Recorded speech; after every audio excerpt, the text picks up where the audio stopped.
Hi, everybody. Nice to be here, and just to give you some hints about FED4SAE accelerating European CPS solutions to market. So that will be the headlines of my presentation.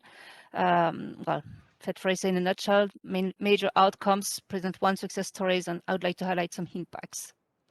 So FED4SAE, as DigiFed, as Tetramax, and is part of SmartAnythingEverywhere Initiative. And well, we are 13 partners that you can have a look on the map, coming from 10 different countries, and it gathered RTOs, research center, 8 of them. We have 5 industrial partners, and we have one SME, Blue that was really dedicated to the innovation management and business support.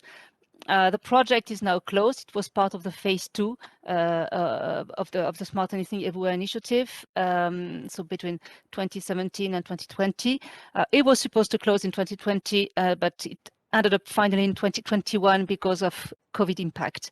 The grant for the project was 7 million euros. What are the missions of FED4SAE? What were the missions of FED4SAE? First one was to bring innovative cyber physical system technologies to business from any sectors and any companies, any size of companies, as long as it was a startup, SMEs, and mid-cap. And probably in the rest of my presentation, I will pick up SMEs, but just have in mind startup, SMEs, and mid-cap.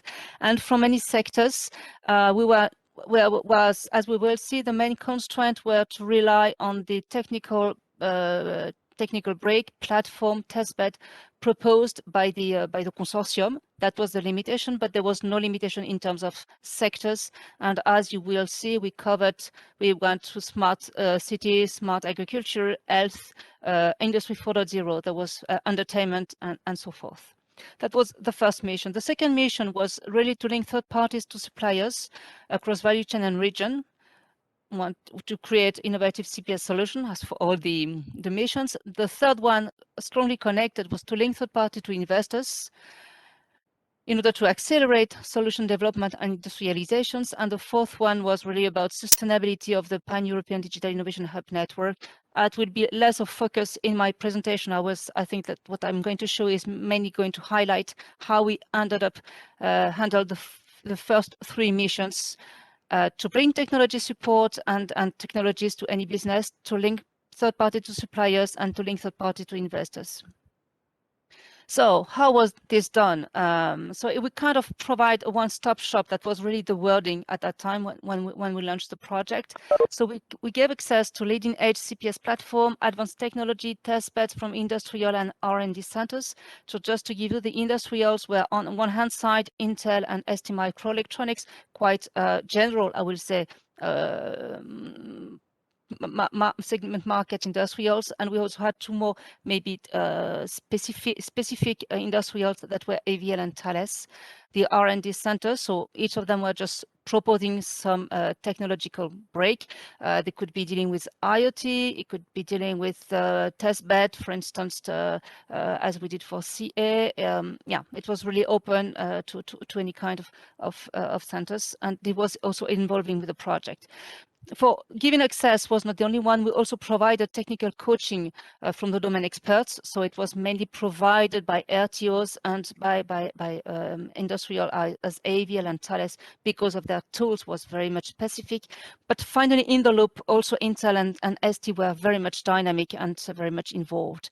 We provided innovation management support, and it was something quite new at the time of the project. The innovation management support was really led by our SME Blue, but all the, as you will see, both the R&D centers and the industrial took part in that support.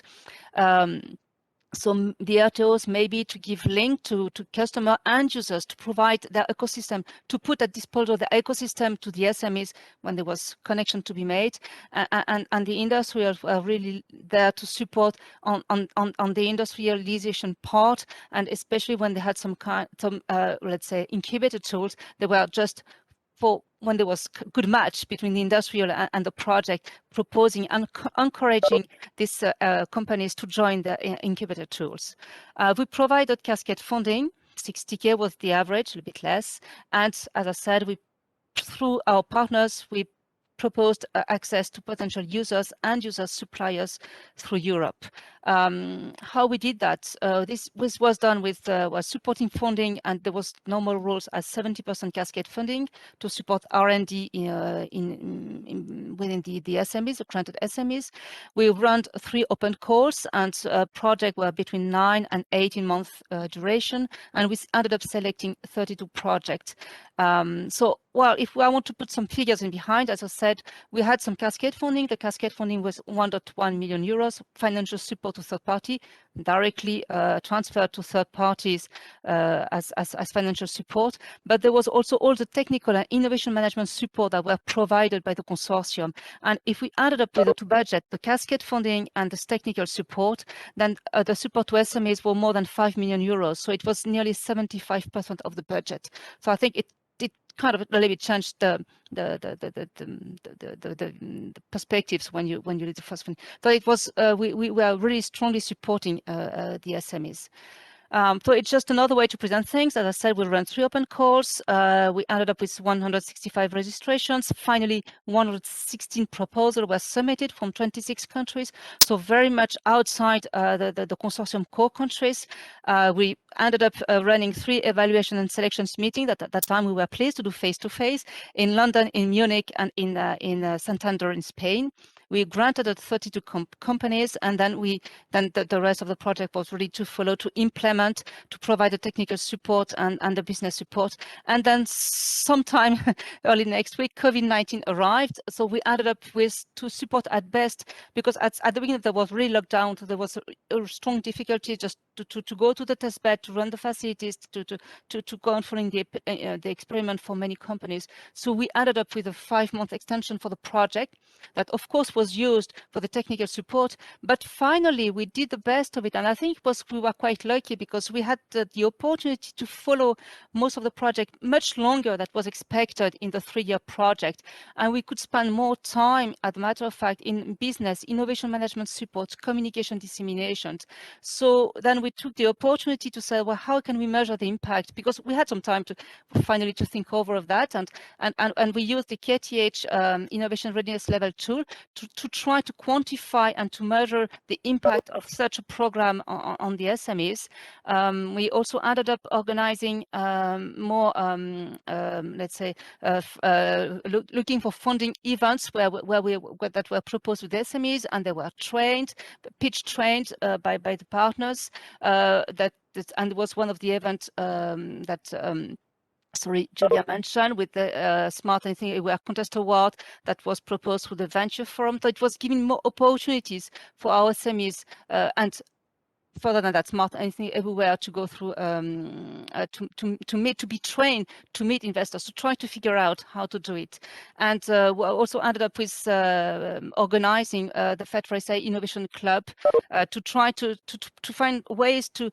We had a very good community. How are we going to animate it, to keep on with the networking, to foster it?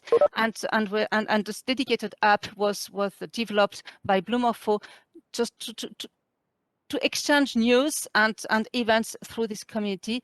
And we also ended up organizing some technical webinars with our industrial partners. So really to build on the technical community, and also to propose new, as you said, new incubator tools to our event. And I think we were quite glad finally to get this 5-month extension, to have more time to work with our SMEs on the exploitation and the dissemination. So here is the kind of results of our network. So here on this, it is the FED4SAE outcome and our network. I would like to highlight the industrial platforms that are in green, and you can see that around them there's a big community that started to be built, and that's really, I think, one big good impact of the FED4SAE. Of course, the bigger community are the ones that are led by ST and Intel, because they are much larger tool that they are proposing. Our ODP platform is AVL, and the Time Forces is Thales, which are more specific. But nevertheless, they also increase the ecosystem. And and I would like also just to mention the impact, just to give some floor to our platform providers, our industrial, because they are really our expert in terms of industrialization, sorry, of the product.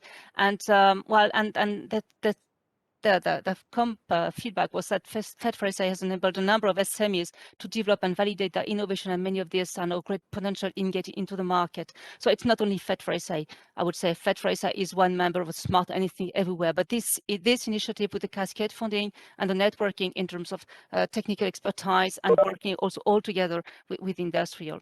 So here you have our 4 industrial with some examples of the project they were involved, and very pleased to be where, and the main outcomes. And I'm just going back to one outcome, which was Zanini, which was also, it was a project that was involving ST Microelectronics, Fortis, and our innovation member Blue Morpho. So it's really dedicated to the industry 4.0, and to integrate, to connect machine operation, to integrate industrial manufacturing equipment of all kinds and generation for data acquisition, high-level control, in order to be able just to monitor much more easily real-time, to have real-time monitoring for any kind of machine and ages, and the two main target as to have a better scrap management, to decrease the machine stops during the workday, and also and to provide remote notifications, so somehow yes, to deal better with the management of this of park of machines. So here below you have the link to the success stories and the flyers of the same project if you want more technical details. And here just slightly to highlight how it did work. ST Microelectronics really provide the technical platform and the operating system.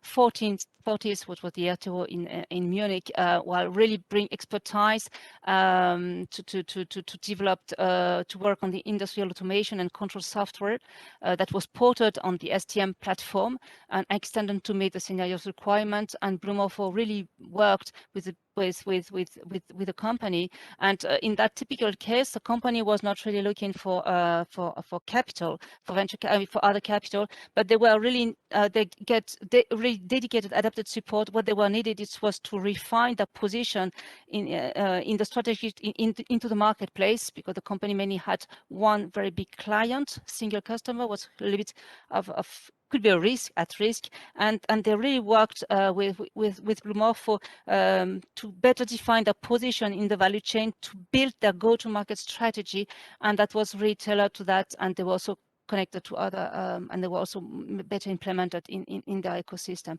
But in that case, I would like that I want to highlight that for every project, what they were getting, the support, whether it was technical or innovation management, were really tailored to their need, and it was also involving with their need, because, for instance, most of the company, they were not looking for any additional, for instance, looking for capital, and then finally they decided that maybe in their go-to-market strategy they will need to look for it, and then they were getting some dedicated training for that, and so on and so forth. And I want like to quote what one of the Danini engineers said about this collaboration within FED4SAE. I think it's very interesting. So the value was even more than money, was really the contact with the STM Microelectronics platform, and also with the Fortis, with the support they provided on top of that. And and I think it's kind of, the funding is kind of attractive when the call is open, and at the end it's one part, but it's not the main part. The main impact is really to enter an ecosystem where a small company could never be able to enter, to have contact, and when it's matched, and now for instance they are really part of ST Microelectronics kind of incubator pool, and ST Microelectronics, I would say, take them under their arm when they go to some dedicated brokerage event, so that's really the community is being built. And this is also something that was reported by ST Microelectronics. For them, it's quite difficult to have contact with all the SME world, and this is one occasion where they have direct contact with the SMEs to get their feedbacks, how they work, what their needs and their use behind. So just to go back to FED4SAE and to give you some general figures about the project that is now closed. So we granted 32 projects, 84 prototypes were really validated in real conditions. 56 companies are entering the pre-commercialization phase, and 78 companies will have 78% of the companies will have potential to generate revenue in the next years, and we try to quantify the number of jobs that will be created. But making some estimations, and that we estimated that they would have the capacity altogether to create 200 jobs in the next years.